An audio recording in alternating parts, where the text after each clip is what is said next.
Picture this. It's Friday night. You're exhausted. You open an app, tap a few buttons, and 30 minutes later, a burger appears at your doorstep. It feels like magic, right? It's the ultimate modern convenience. But what if I told you that along with your fries, you might have inadvertently ordered a side of identity risk? That is quite the appetite suppressant. But you're right. We treat these apps like digital waiters, but in reality, they are massive data warehouses. And recently, the door to that warehouse was left wide open. We're talking about the DoorDash data breach. It's huge news, and it's scary because DoorDash is on almost everyone's phone. So, let's strip away the PR jargon. What exactly happened here? Did someone smash and grab the servers? Not exactly a smash and grab. It was more like someone tricking the doorman. DoorDash confirmed that a malicious party gained access to their internal tools. But here is the kicker. They didn't hack DoorDash's mainframe directly. They compromised a third-party vendor. The classic weakest link scenario. Precisely. It's a supply chain attack. The attackers used stolen credentials from a vendor employee to gain access to DoorDash's internal systems. Once they were in, they could see a significant amount of consumer data. Okay, so let's talk damage report. If I'm a user, what exactly is floating around out there? Are we talking credit card numbers? That's the million-dollar question. The good news, if there is any, is that full credit card numbers, passwords, and social security numbers weren't exposed. However, the bad news is still pretty bad. The breach exposed names, email addresses, delivery addresses, and phone numbers. Wait, delivery addresses? That feels incredibly invasive. It's one thing for a hacker to know my email. It's another for them to know exactly where I sleep. It is visceral, isn't it? It crosses the line from digital problem to physical reality. And don't forget the phone numbers. In the world of cybersecurity, a phone number is almost as valuable as a password these days. Because of two-factor authentication? Exactly. If I have your phone number and your name, I can target you with smishing, SMS phishing. Imagine getting a text that looks like it's from DoorDash saying, "Hey, there's a problem with your order, click here to fix it."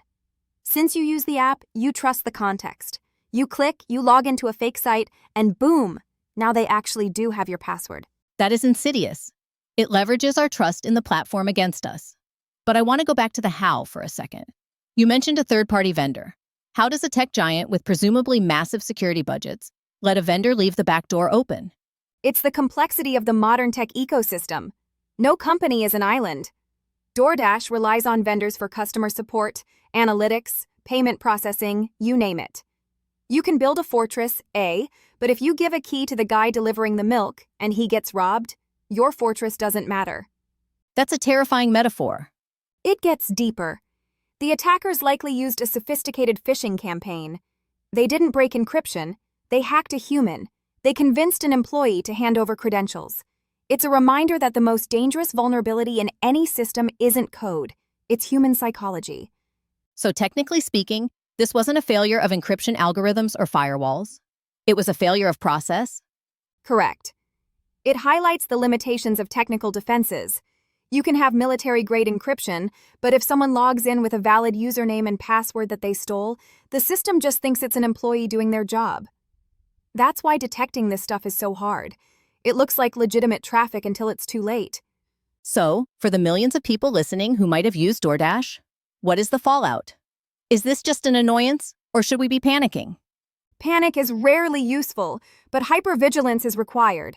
The immediate impact is spam and targeted scams. But the long-term impact is the aggregation of data. Hackers build profiles. They take your address from DoorDash, match it with a password from a LinkedIn breach 3 years ago, and suddenly they have a full picture of your life. It's like they're building a digital mosaic of us, tile by tile. That is a beautiful, terrifying way to put it. Yes, and this breach is just another tile. It makes you wonder about the trade-off. We trade our privacy for the convenience of not having to cook dinner. Is the cost becoming too high? That's the philosophical question of our age. We are paying for these services with data, not just money. And when that data spills, there are no refunds. The impact isn't just a stolen phone number. It's the erosion of anonymity. So, no deleting the app, but maybe being a lot more suspicious of that text message asking for a code?